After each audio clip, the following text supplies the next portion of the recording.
heard the sweet old love songs that would melt a heart of gold, about your dear old mother that has grown so gray and old. Well, the wire came off. Hello there. Well, I got the camera, but I'm going to have to hand hold it. I thought this bracket was on here, but obviously it's not. So I can't get these screws in. They're way too small. There's a hole here and there's a hole here for the screws. So I'm gonna. I thought for sure this bracket was on here. Goes on like this, but the screwdriver will fit, but I can't get the screws in there. I just fumble with them, and they drop on the floor, and you know how that is. So I'm going to have to literally hand hold it. So I'm not really any better off than I was before, but you can see how nice it is. I can get right in there and look, and the red wire got knocked off of the speaker. And you can see here, let me put this camera down here, I put some thin cardboard over it, but the red wire, the blue wire came off. I know where it went to, but the red wire is way in there. Now, let me see if I can get the camera in there. And you can see on the screen. So this camera's going to do very well, but I'm going to have to hand hold it. So I'm going to be no better off than using a magnifying glass. I can't get this bracket on. I don't know why that's off, but it is. Always one thing after another, folks. I do have my problems. But see, the red wire that goes to the speaker that did not yet come off, it's behind that resistor over there, that old carbon comp resistor. There's that cap that I told you about that was going to be an SOB to do. Let me get you in there without the camera. Let me move the camera out of the way here. Okay.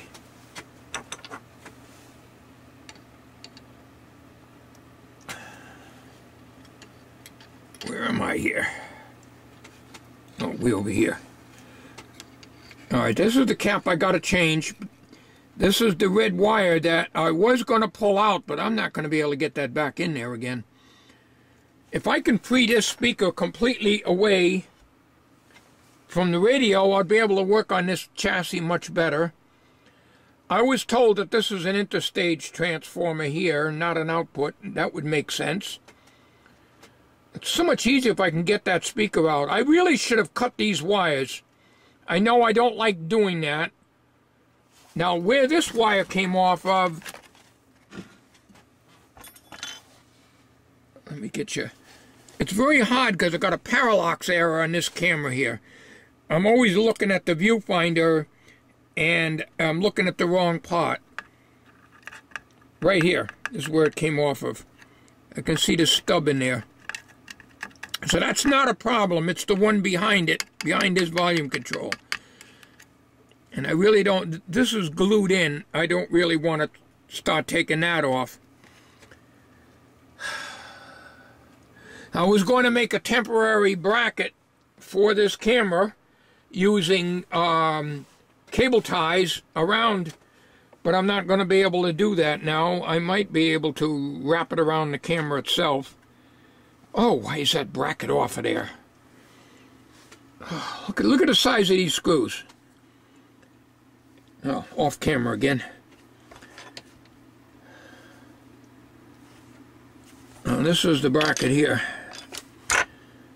Oh, one thing after another, folks. One thing after another. I'll tell you, I got more stumbling blocks here in my way when I'm doing things.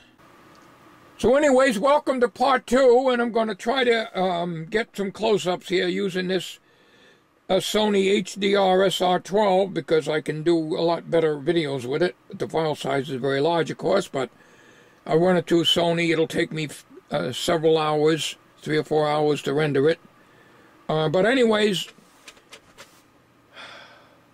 off camera I'm going to struggle with this wire here and see if I can do something. Maybe I can tie up that camera somehow onto the thing so I can see what I'm doing. If not, we'll do the old magnifying shebang here. So, let me put these things in this baggie here. I'll be back.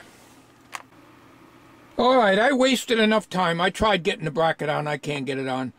I was going to use electrical tape and tape it to the bottom of this light. It would have been so much easier if I had that bracket. I could swing it around, put a couple of small wire ties on it, will hold it up nicely. I was going to tape it up there, wrap tape around the camera and wrap it around this. I'm not going to do that. I'm not going to do that. So I wasted enough time on this camera. I was looking for the original one that I had with the LEDs, the night vision LEDs. I don't know where it is, folks. I can't find nothing in this shop. I spent 20 minutes looking for it since this last transmission of the video here. Oh, let's get started on the radio. We'll just go back to our regular way of doing things. I can't deal with them small screws, so we'll put this back. We're back to square one again. Let's just work on this. The thing is, what I'm going to do is I'll put this wire in. I know I can get this in. I'm going to struggle with it, but I'll get it in. There's a couple of links that I think Morslack and also one of my other viewers gave me to the Radio Museum. Okay? And I'm going to show a snapshot of it. Hopefully it's not a problem because it's got a watermark on it for the Radio Museum. You see this capacitor here? Okay? There was a second one right here that I had removed. Okay? I think these are in parallel. The pictorial on the Radio Museum, which I'll flash up on the screen, shows 100 microfarads there.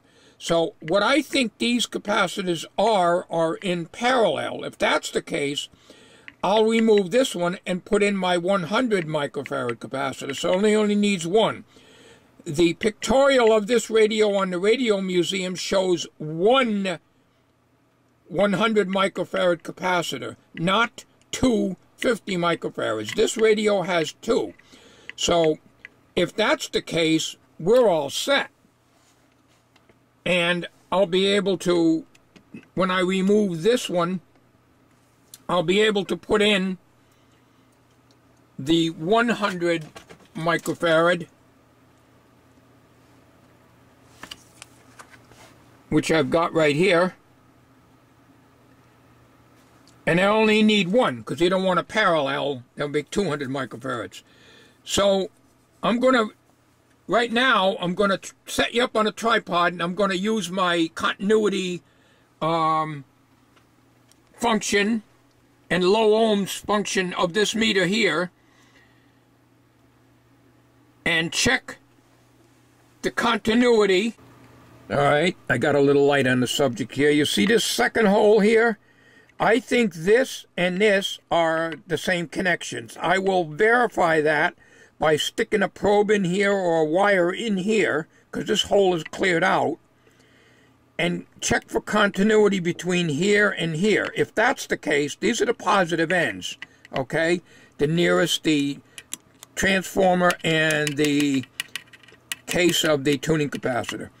On this end, this hole was cleaned out, and if I get continuity between here and here, then I know very well that this capacitor here can be removed and 100 microfarads can be put here, because this is a 50 right now.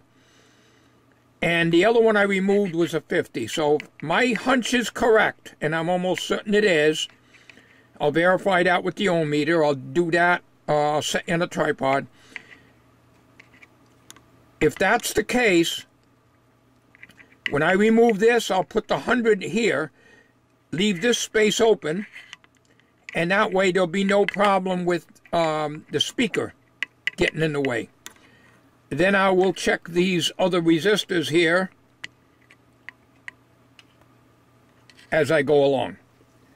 So that's what we're going to do. Now, you're not going to be able to see me test this because I'm holding the camera. I got it resting on the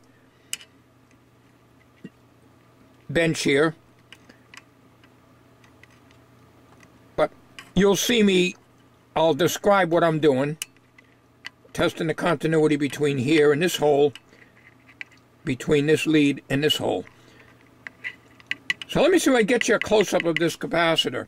Now keep in mind the orientation, and then I'll flash up the pictorial from the Radio Museum.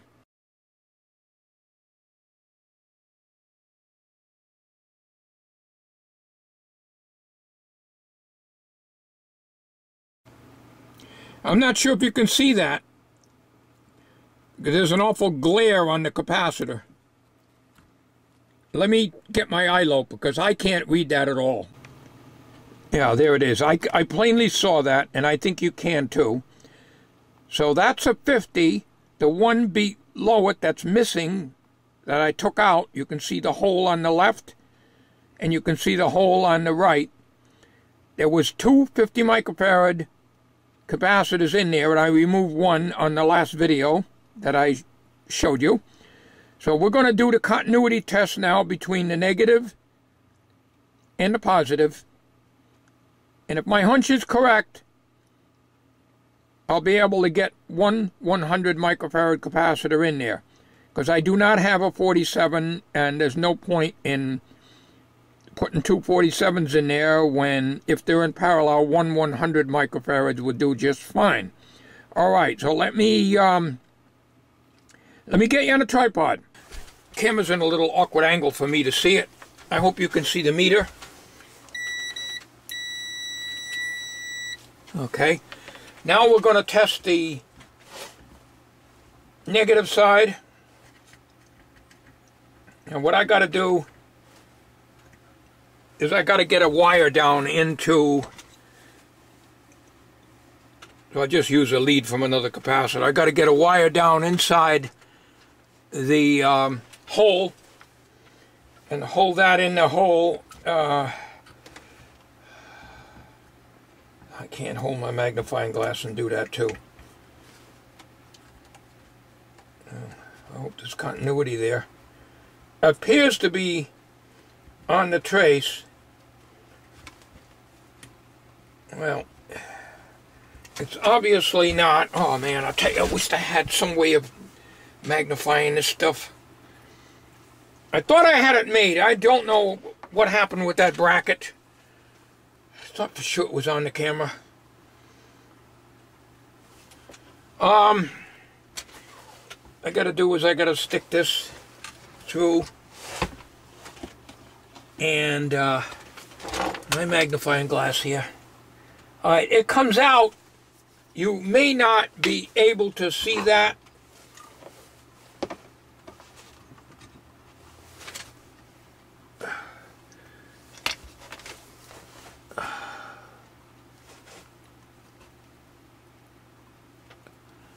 I don't know if you can see that. You probably can't. There's a little wire sticking out from a capacitor that I'm using here. It comes out to the trace here. I'm sorry, I can't zoom in. I'm in a very awkward position here. Take my word for it. There's a T, what looks like a T crossing here on the printed circuit board. So what I got to do is I got to be an octopus here. We know that it comes out on that junction. So we put the lead here. Then we got to be a contortionist and a blind torsionist at that, and see if I get a reading.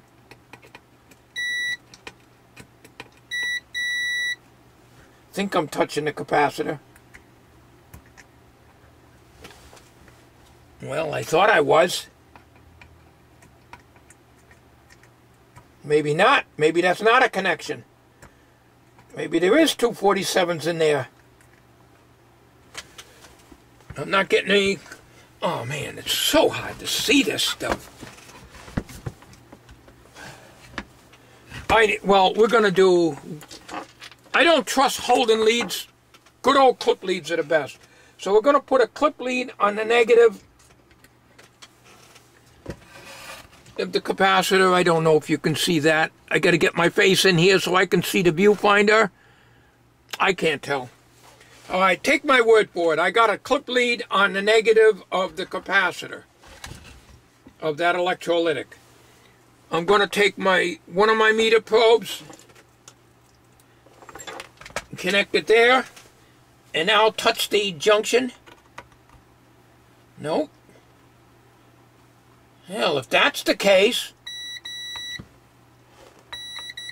then it's 247s in there then.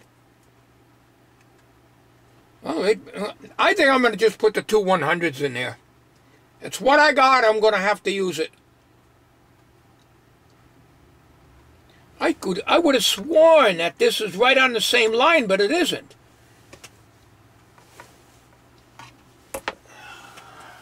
Let me stop the recording here a minute. All right, here's where the hole is, right there, of the first capacitor that I took out. I still got my clip lead on here on the electrolytic. I don't know, can you see that right there? Now I'm touching it. See, I'm getting continuity. You can hear it? Okay, but I'm not getting continuity under here. What I am getting is right here. So, it means they're not in parallel.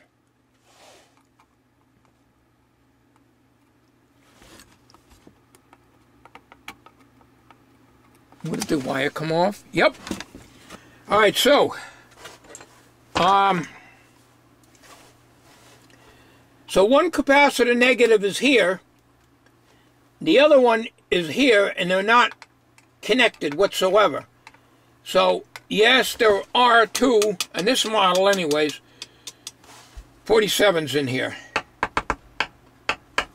Let me check one other place. I have some of those little green capacitors. Well, these aren't going to do any good. These are 220 microfarads. These are the ones I got off the Jewell City Flea Market last summer. 220 at 35 volts. They're not going to do me any good. So I don't have any 47s. I was hoping those two caps were in parallel. So... oh, well, I don't have them. I do have 22 microfarads, but that's going to be too low. If I try tracing the circuit out, I can't trace it out. You know, some guys, they can literally take something like this. Mr. Carlson's one of them that can, because he's a genius. He can literally draw a schematic of this whole thing. Well, back to square one. This may end up to be a 3 and 4 and 5 part series because I'm not getting anywhere. We're going to skip that part of it. And we're going to check the rest of the capacitors that I got to replace.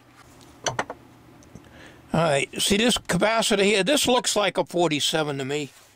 If it is, I'm not even going to touch it because I don't have any. But this is, the red wire is buried up underneath here. You know, this is becoming a challenge for me to a point where it's not fun anymore. I think the transistor leads are shorted over here, probably handling things. It looks like these transistors, you might not be able to see that because I'm zoomed in over here. But this is the capacitor here. The red wire is buried way up underneath here. Oh, I'm so aggravated with this thing. I think I'm going to give up on it. Well, I'm going to end up destroying it. I've already destroyed the damn speaker. I think I'm going to give up on it. I don't learn my lesson, folks. Honest to God, I do not learn my lesson. Stay away from these transistor stuff. It's nice to pick up a radio, but if I can't fix it, and I never can, because I can't see this stuff and get at things,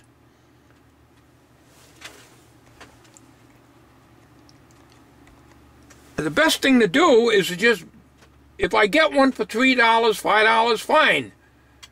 Give it to somebody and let somebody fix it. Because I can't. This is why I'm a tinkerer. Because I'm not gonna be able to get in here.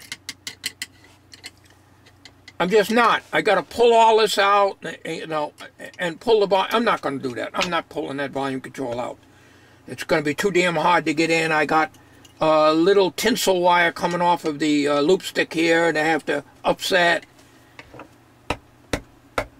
I think we're just going to put the speaker back in, put it back in the case, and that's it.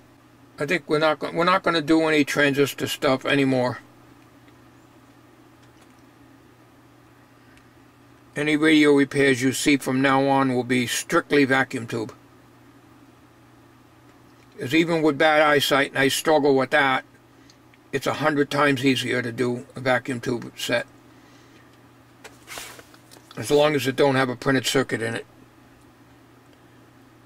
Point-to-point wiring is the best. Always was and always will be. Thanks for watching, folks.